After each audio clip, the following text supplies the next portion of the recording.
Serial वसुधा के आने वाले अपकमिंग ट्रैक में अब कहानी एक बहुत बड़े मोड़ पर पहुंचने वाली है।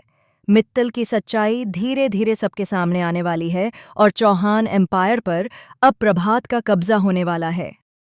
इस बार प्रभात बहुत बड़ी चाल चलने वाला है, जिसमें करिश्मा पूरी तरह फंस जाएगी और अपनी चंदा से मिलने के लिए चौहान हाउस तक पहुंच जाएगा। करिश्मा घर में ऐलान कर देती है कि वह चौहान हाउस को बेच रही है। यह सुनकर देव नकली दुख दिखाने लगता है ताकि करिश्मा को लगे कि वह सच में बहुत परेशान है। वहीं दूसरी तरफ वसुधा मासा को बहुत अच्छे से तैयार करती है और उनका खूबसूरत श्रृंगार करती है। इसी बीच मित्तल साहब यानी प्रभात चौहान हाउस पहुंचते हैं और वहां करिश्मा को डराने की कोशिश करते हैं।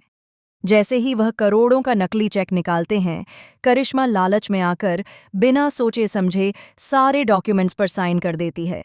लेकिन उसे यह नहीं पता होता कि उन पेपर्स में चौहान एम्पायर और सारे लीगल राइट्स प्रभात के नाम ट्रांसफर हो चुके हैं।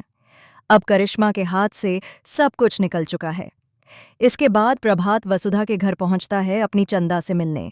जैसे ही वह अपनी दाढ़ी मूंछ हटाता है, चंदा उसे पहचान जाती है और भावुक होकर उसे गले लगा लेती है। जब प्रभात और चंद्रिका साथ में करिश्मा के सामने आते हैं तो करिश्मा के पैरों तले जमीन खिसक जाती है। उसे समझ ही नहीं आता कि आखिर यह सब कैसे हो गया।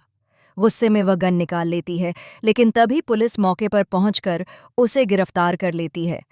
अब करिश्मा का पूरा खेल खत्म हो चुका है।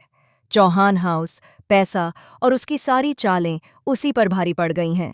आने वाले एपिसोड में देखने को मिलेगा जब करिश्मा सबके सामने बेनकाब होगी और प्रभात अपनी जीत का जश्न मनाएगा।